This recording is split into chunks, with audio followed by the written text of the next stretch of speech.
Voilà, comme nous vous l'avions annoncé tantôt, je pense que nous allons reprendre les thèmes pour la meilleure audition.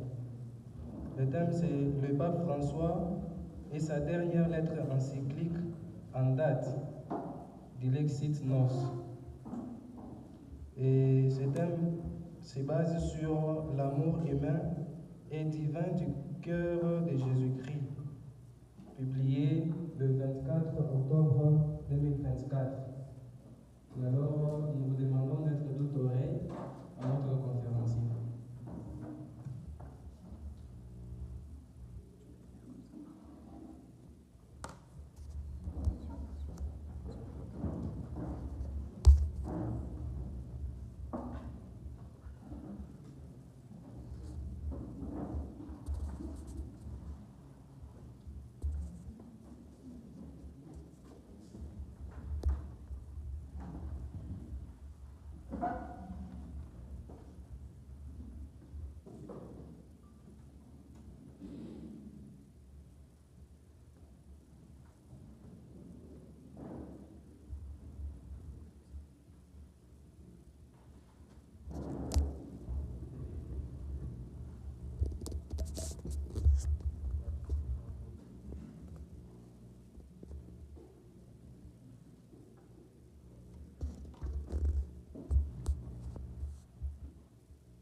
Révérend abbé recteur, révérends abbés, chers séminaristes, réunis encore ce soir, nous allons partager au moins sous forme de présentation et méditation la pensée contenue dans le document du pape François, la dernière encyclique en date d'Ilexit Nos sur l'amour humain et divin du cœur de Jésus-Christ. Voici le document. Ce document contient 147 pages au total. Et ma communication là-dessus va porter sur 3 parties. La première partie concerne le contexte de cette lettre en rapport avec d'autres qui la précèdent. Ensuite, un point sur le lien entre les documents du pape, y compris la dernière lettre encyclique que nous allons méditer. Et le troisième point, plan et contenu de Dilexit Nos. À peine élu le 13 mars 2013, le pape François publia le 29 juin 2000 de la même année Lumen Fidei, lettre encyclique sur la foi. Et 2 ans après, le 24 mai 2015, Laudato Si sur l'écologie. Et 5 ans après, Fratelli Tutti, le 3 octobre 2020. Et enfin, Dilexit Nos, le 24 octobre 2024. Ça signifie que dans sa 12e année de pontificat, le pape François a écrit 4 lettres encycliques. Et la dernière en date, c'est celle que nous allons décortiquer ensemble ici. Alors, quelques liens. En regardant de près ces lettres, je placerai volontiers la dernière, peut-être suivie de Fratelli Tutti, donc Dilexit Nos, comme une des meilleures. C'est peut-être la meilleure lettre encyclique que le pape ait pu écrire à côté de Fratelli Tutti. Mais je ne fais pas de commentaire, je vous laisserai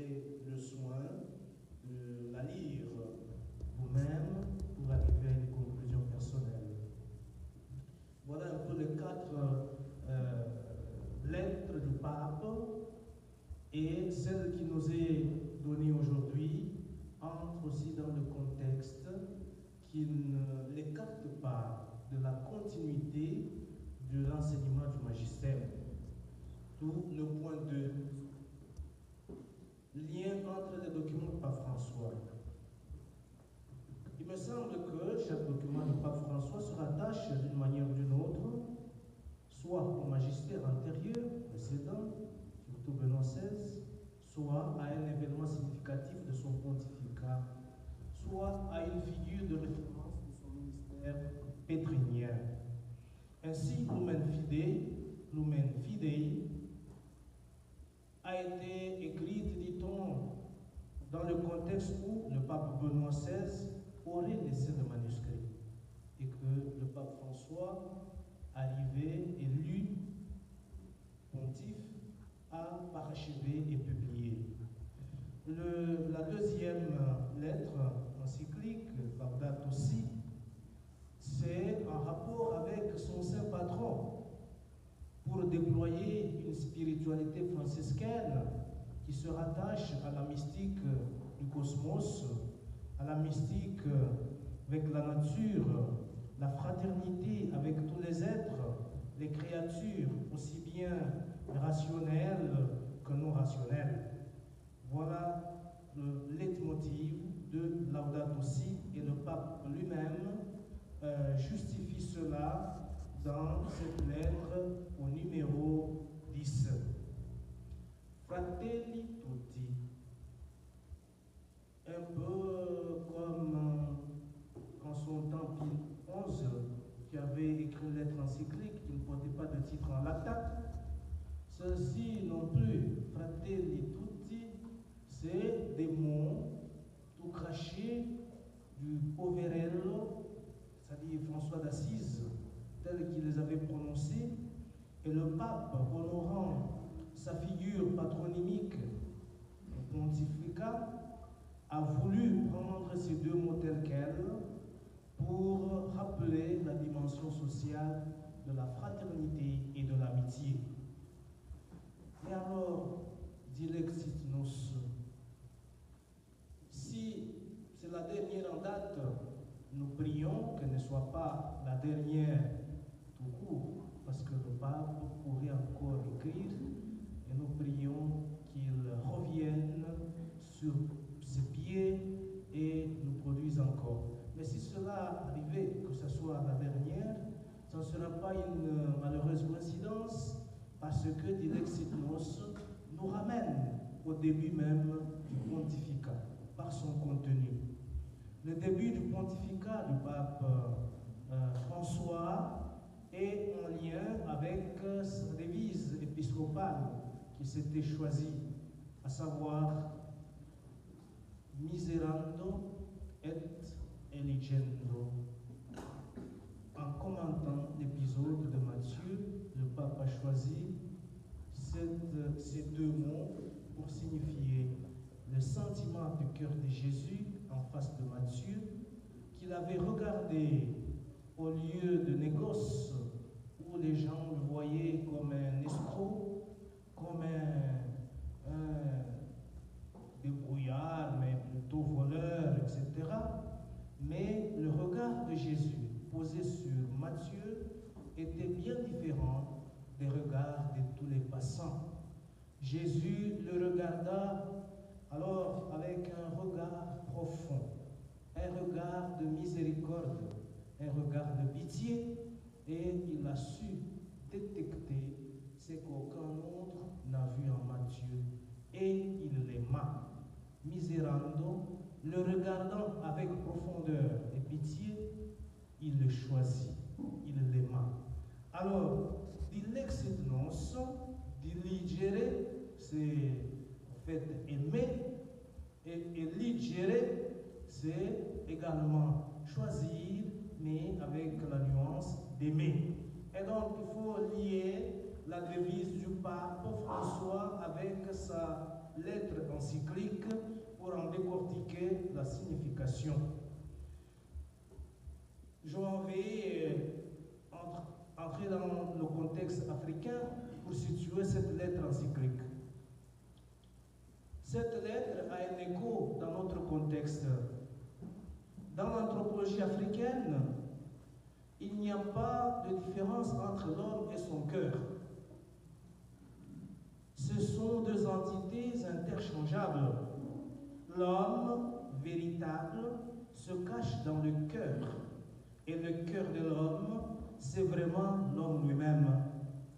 Avoir un cœur mauvais équivaut dans le contexte africain à être soi-même mauvais.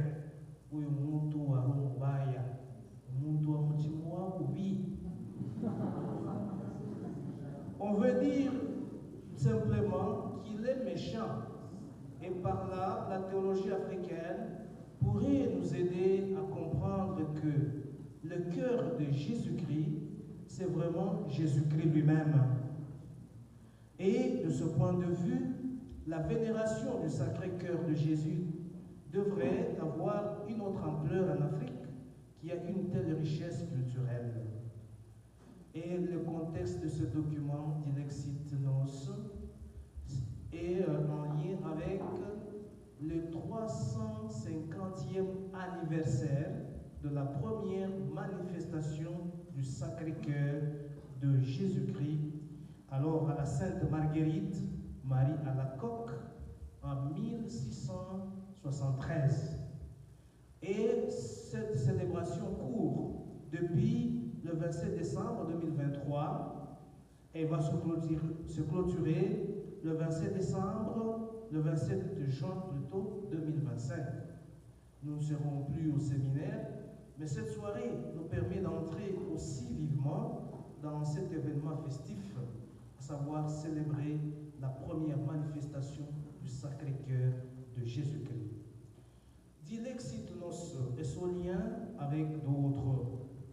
Alors, j'ai évoqué ici l'épisode de Matthieu que le pape a choisi, mais on peut aussi mettre en lien ce que le pape a écrit auparavant dans la lettre apostolique, Misericordia et Misera, que nous avons dans notre bibliothèque. On peut également voir comment Deus Caritas Est de Benoît XVI trouve écho dans l'amour divin et humain du cœur de Jésus, et le pape François est dans cette continuité de l'enseignement du magistère. Il évoque au moins, ce que je peux souligner, le mystère de l'amour de Dieu à travers l'épisode que commente saint Augustin. Cette femme adultère devant Jésus et qui était capable de lui dire « Moi non plus, je ne te condamne pas ». Troisième partie, plan et contenu du document. Dilexit Nos, qui comprend au total, je l'ai dit, 147 pages, plus conclusion, se divise en 5 chapitres, 5 parties.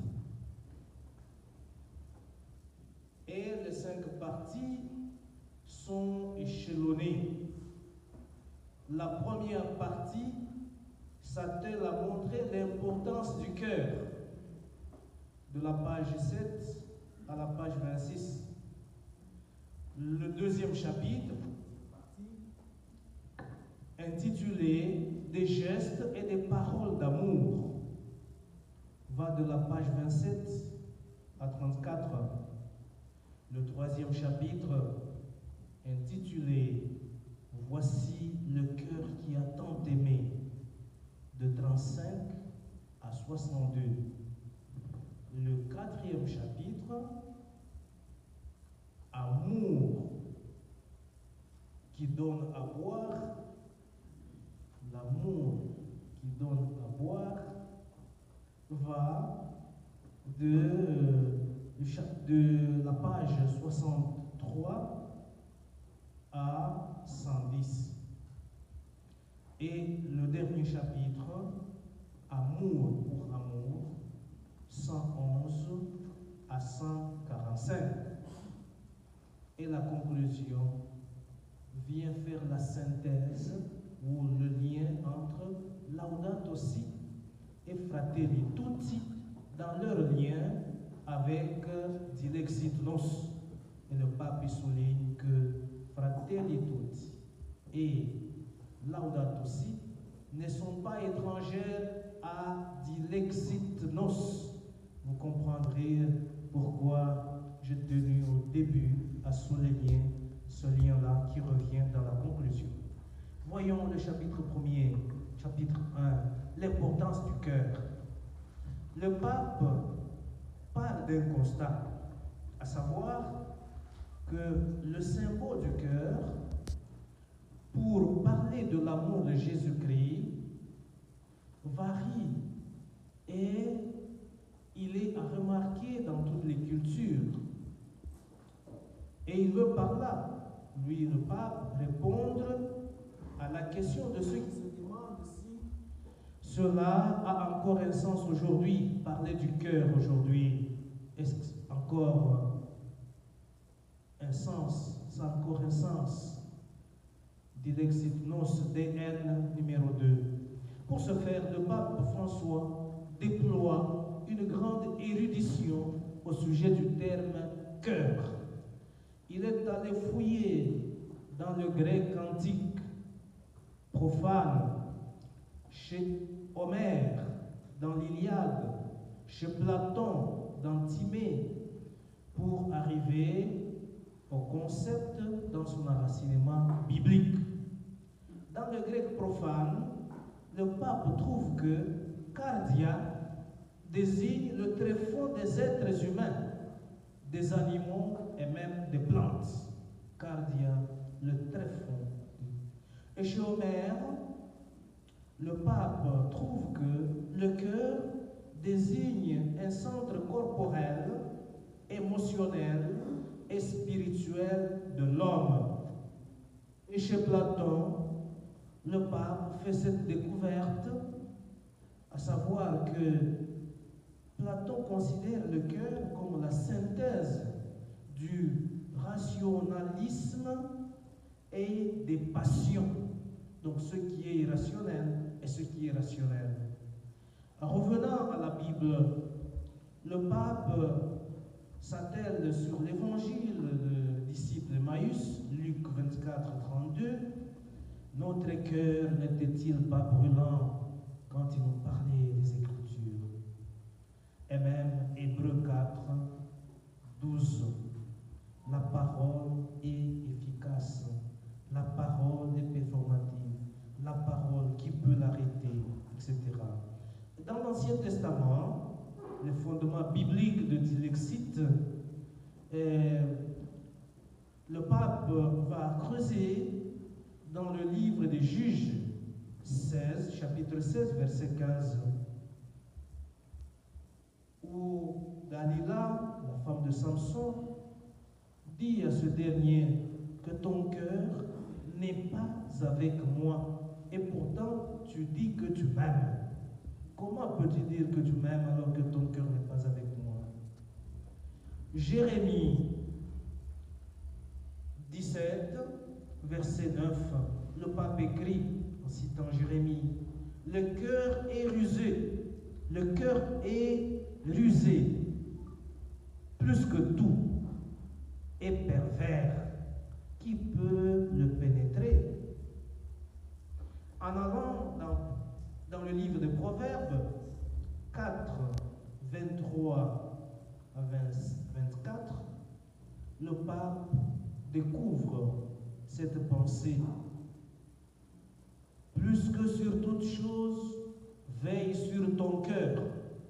C'est de lui que jaillit la vie. Écarte loin de toi la bouche perverse. Voilà au moins l'érudition de l'Antiquité au contexte néo-vétérotestamentaire que le pape pose pour parler du cœur. Cette richesse de la compréhension du cœur a permis au pape de développer un deuxième point dans cette partie, à savoir revenir au cœur. Si tel et l'importance du cœur dans la tradition, dans la culture, alors nous devons revenir au cœur. Le pape montre qu'il contenait bien la modernité liquide développée à fond par un auteur, Sigmund, la modernité liquide, même s'il ne le cite pas, mais il écrit: dans ce monde liquide, il est nécessaire de parler à nouveau du cœur, d'indiquer le lien où toute personne, quelle que soit sa catégorie et sa condition, fait sa synthèse, là où l'être concret trouve la source et la racine de toutes ses autres forces, convictions, passions et choix. Numéro 9.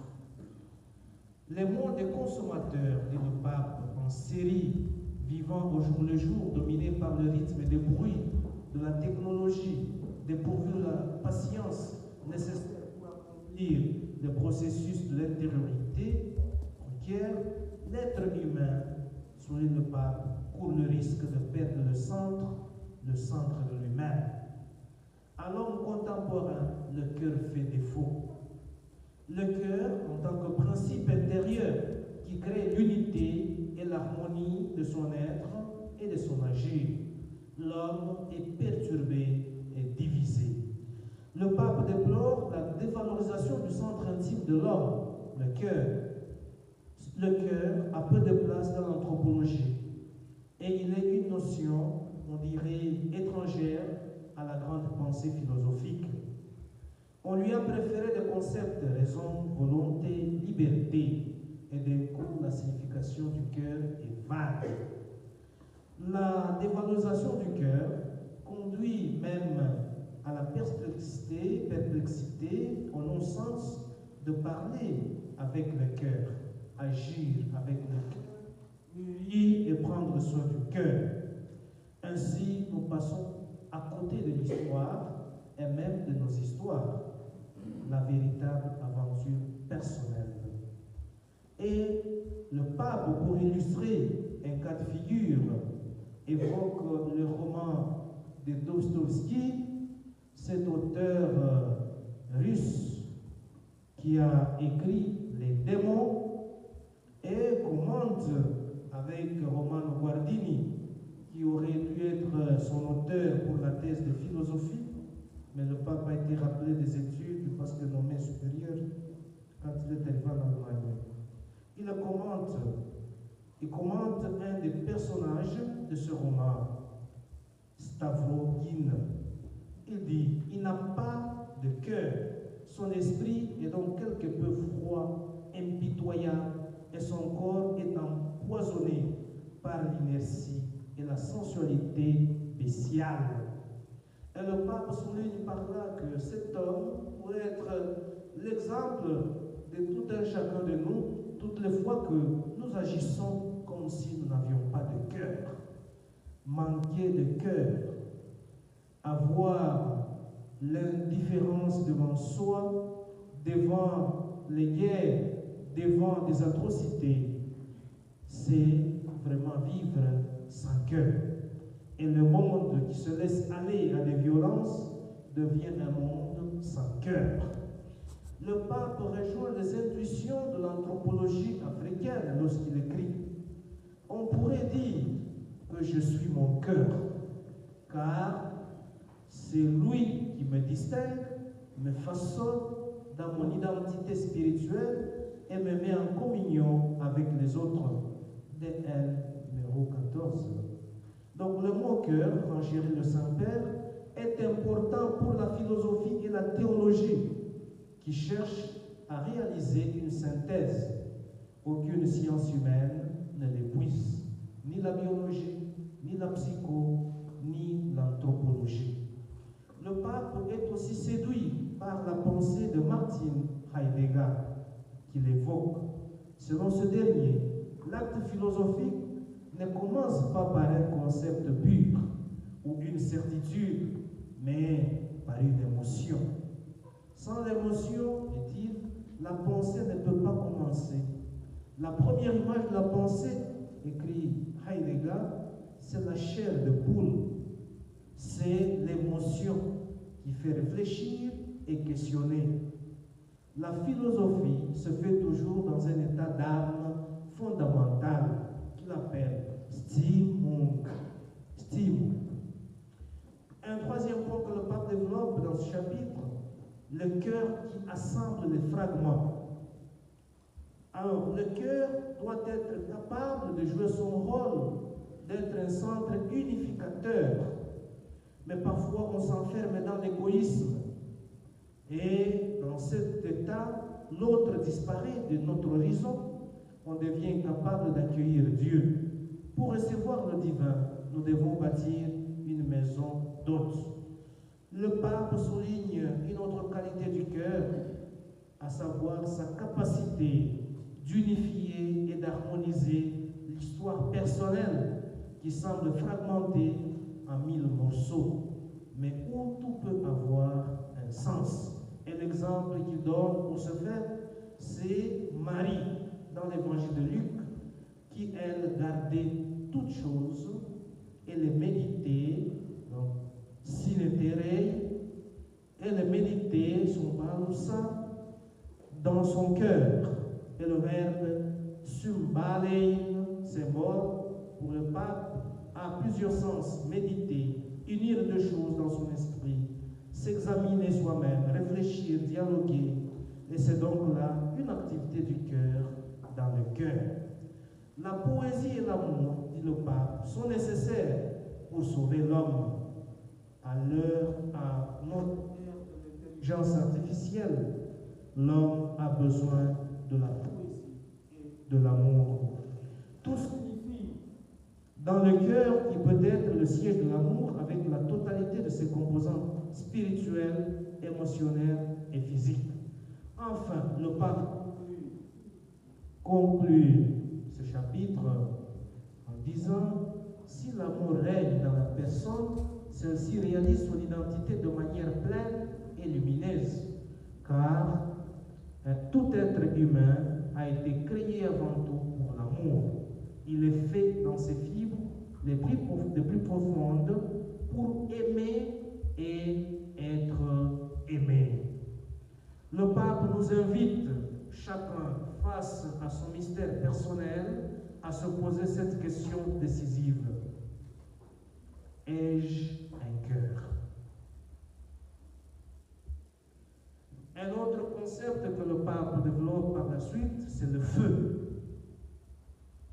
Le feu, il trouve ce concept chez Bonaventure qui disait que si on doit demander quelque chose au Seigneur, il ne faut pas demander n'importe quoi, il faut plutôt demander le feu. Le feu, la flamme. Et alors, ça va dans le sens de l'affectus chez Ignace de Loyola, que le pape maîtrise bien. Et il dit que là où le philosophe arrête sa réflexion, le cœur croyant aime, adore, demande pardon et s'offre pour servir à l'endroit que le Seigneur lui donne de choisir pour le suivre. Le pape évoque quelques auteurs, dont Newman qui insinue le chiasme dans le dialogue intérieur, cor ad cor loquitur, disait-il, pour appliquer le cœur sacré de Jésus qui nous sauve en parlant à nos cœurs. Donc, parler cœur à cœur. Le cœur parle au cœur. Et le pape note cette spiritualité de Newman qui a découvert dans l'Eucharistie le cœur sacré de Jésus-Christ.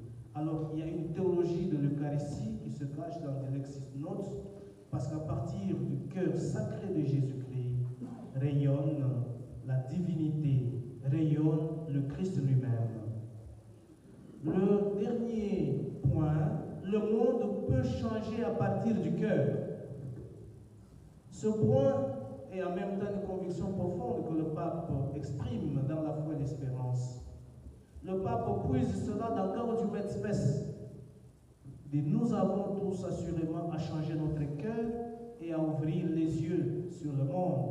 comme sur les tâches que nous pouvons comprendre tous ensemble pour le progrès du genre humain.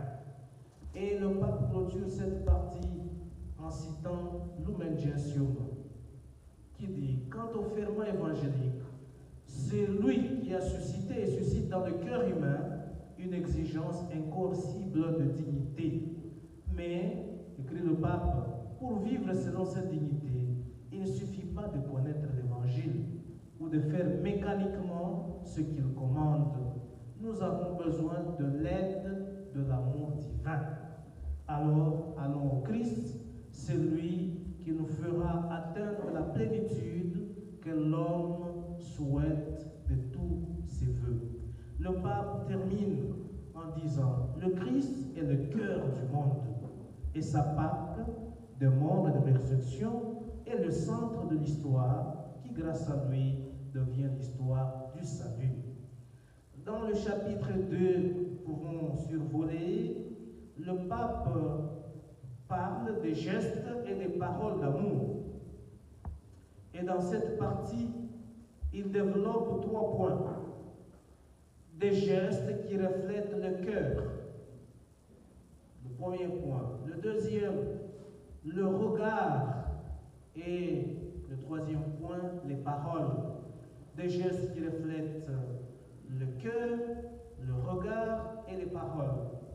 À propos des gestes qui reflètent le cœur, le pape note que Jésus n'a pas eu à recourir à des explications pour nous montrer combien il nous aime, mais il a plutôt posé des gestes.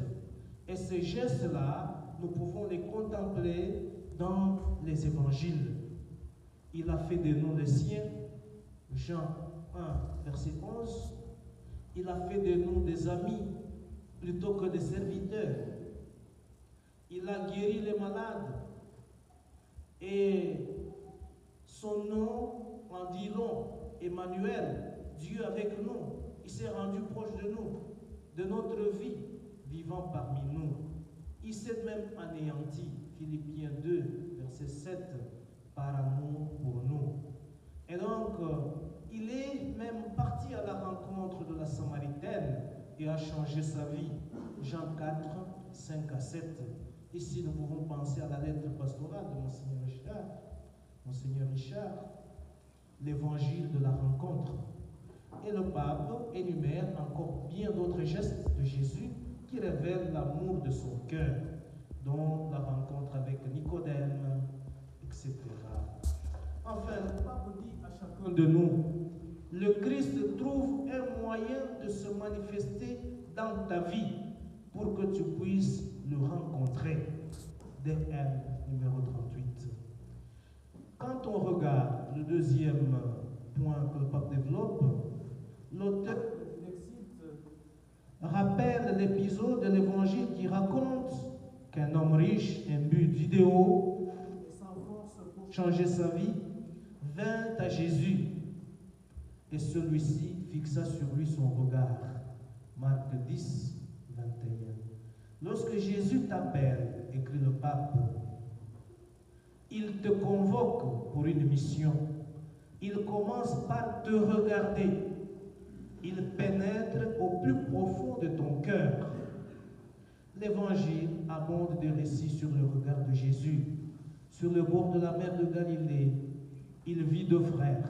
Et plus loin, il en vit 2 autres frères. À la vue des foules, il en eut pitié. À Nathanaël, il a su dire: quand tu étais sous le figuier, je t'ai vu. Et au temple, il vit une veuve indigente, puis révéla le sens de ce geste que tout le monde ne voyait pas. Il l'a donné plus que tout le monde. En tant qu'être humain, conclut le pape, Jésus a appris de Marie et de Joseph, dès son enfance, à être attentif. Le dernier point que le pape de les paroles. Selon les Écritures, la parole de Jésus est vivante et actuelle. Et en Jésus se trouve force et paix. Ainsi, il pouvait dire aux disciples: venez à moi, vous tous qui peinez sous le Matthieu 11, 28.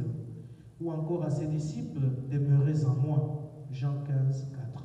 Le pape note cependant que les paroles de Jésus, bien que montrant sa sainteté, ne dissimulent pas pour autant les sentiments. C'est parfois révélateur d'un amour passionné qui souffre pour nous, s'émeut, s'afflige jusqu'aux larmes. À la vue de la ville, il a pleuré, et sur le tombeau de Lazare, son ami, Jésus pleura. À Gethsemane, il a poussé des cris d'angoisse, des cris de détresse. Et donc, il s'est montré humain. Paul l'a paraphrasé en disant tout simplement, il m'a aimé et s'est livré lui-même pour moi. Galates 2, 10. Le chapitre 3 du Dilexites Nos, voici le cœur qui a tant aimé. Dans cette partie, l'évêque de Rome s'attarde à montrer la manière dont l'Église réfléchit sur le saint mystère du cœur de Jésus. Et parlant de la dévotion au cœur de Christ, le pape souligne d'abord qu'il ne s'agit pas d'un culte séparé de la personne de Jésus. C'est Jésus tout entier que nous contemplons et adorons, le Fils de Dieu fait homme, représenté dans une image où son cœur est mis en évidence. DN 48. Le pape développe ainsi 7 points en termes de méditation et réflexion que la tradition de l'Église fait du cœur de Jésus-Christ. L'adoration du Christ, la vénération de son image, un amour sensible, un triple amour et perspective trinitaire pour en venir aux expressions du magistère sur la dévotion au cœur de Jésus. L'adoration du Sacré-Cœur du Christ. C'est un acte réservé, adressé au Christ.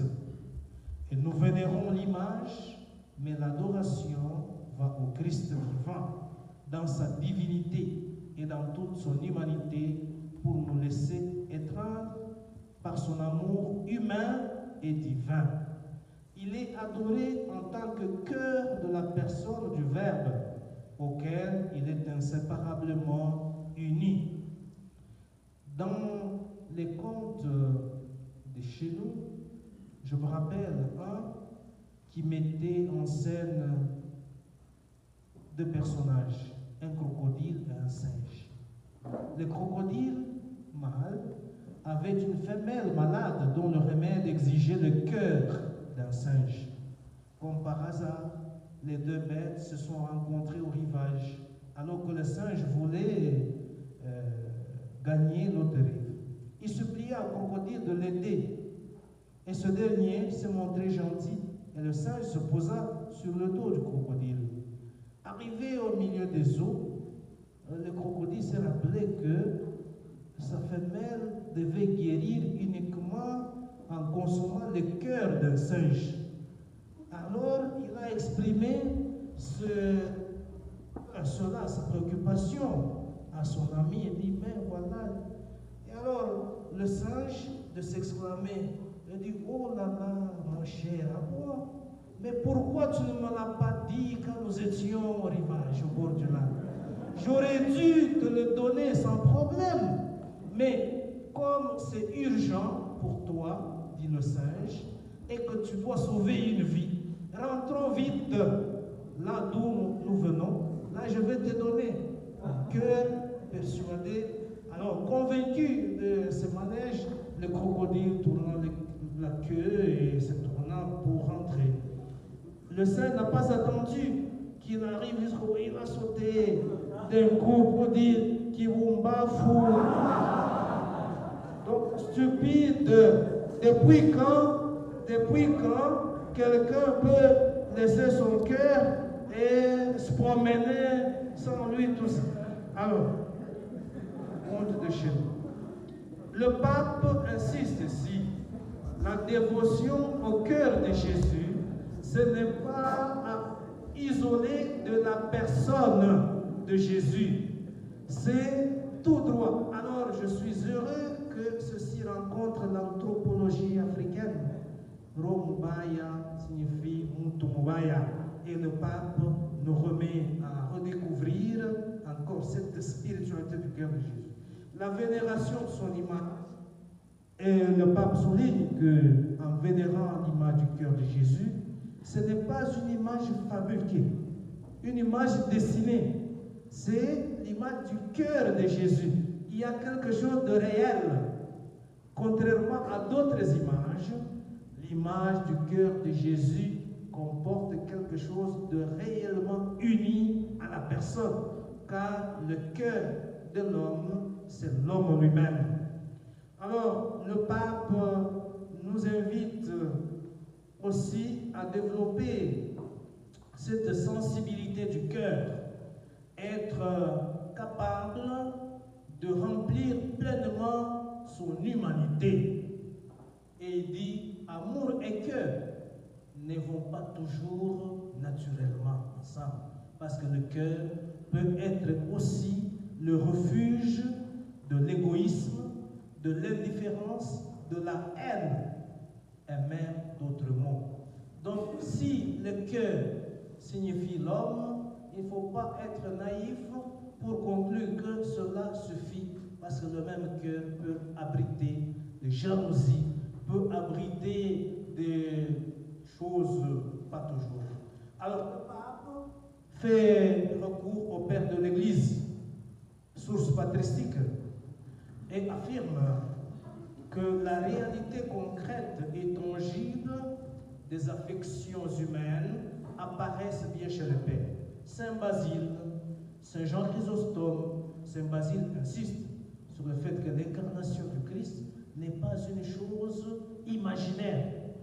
Et Saint Jean Chrysostome dit, si le Christ n'avait pas notre nature, il n'aurait jamais été en proie à la douleur. Et Saint Ambroise dit, puisqu'il a pris une âme, il a pris les passions de l'âme.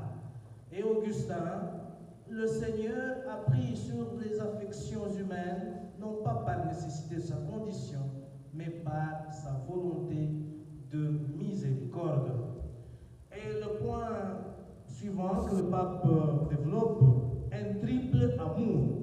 Découvrir un triple amour, l'amour divin, infini, l'amour caritas, charité comme dimension spirituelle de l'humanité du Seigneur.